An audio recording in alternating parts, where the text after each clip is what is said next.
Hello and welcome to Effect Systems Guide to Excalibur cards. In this video we will take you through the physical elements of an Excalibur card, pointing out different things to be aware of. If you have taken an Excalibur card out the SQ, be sure to wear an anti-static wristband when handling the board. If you don't, it could cause further issues with the Excalibur when it is plugged back in. As you can see, there's an Excalibur in front of me.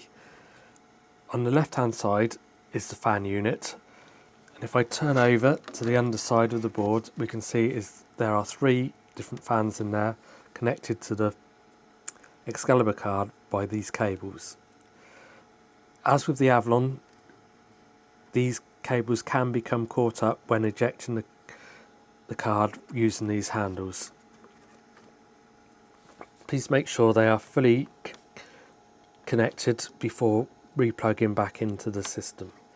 If they are loose, it could cause issues and may necessitate replacing the card. So once we have done that, we'll turn back over where we can see a fan guide. This funnels the air flow from the fans across the board, keeping the components to a standard temperature so they don't get too hot and cause damage to the board.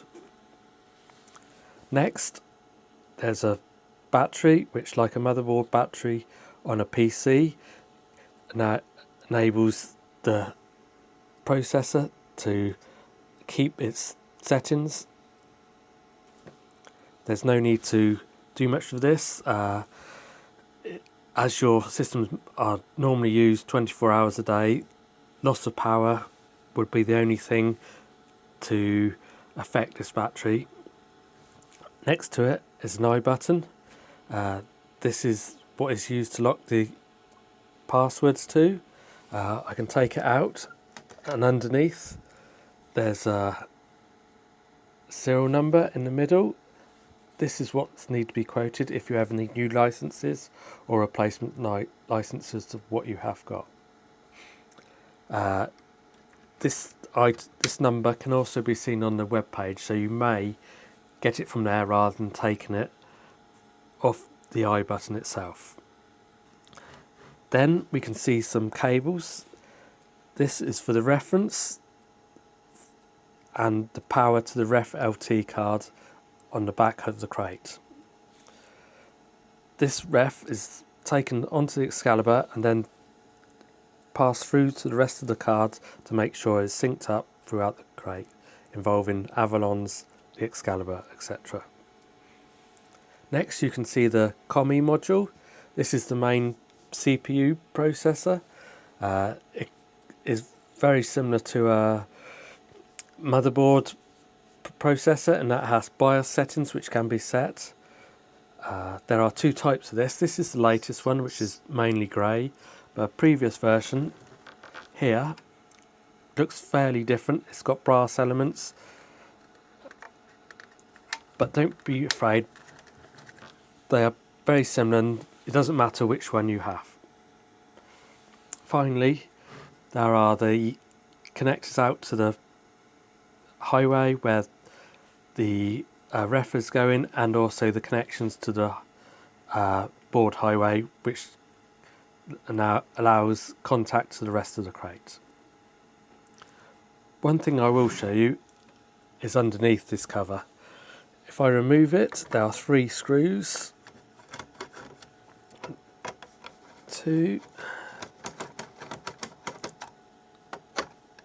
3.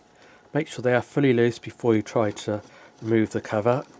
They are fairly long, so they could cause damage to what is underneath if you do not. So there we go. Lift it up by the end, just pop it out. On this one, there's a Merlin 1.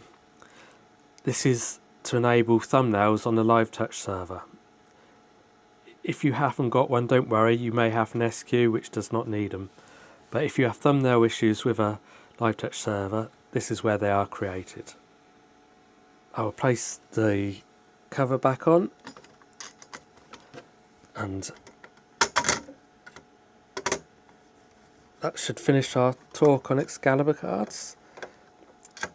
We will produce a video showing the config settings on the web page that relate to the Excalibur, so please watch that when you have time. But thank you for watching this video. If you have any questions related to Excalibur or other topics, please contact us. Thank you. Goodbye.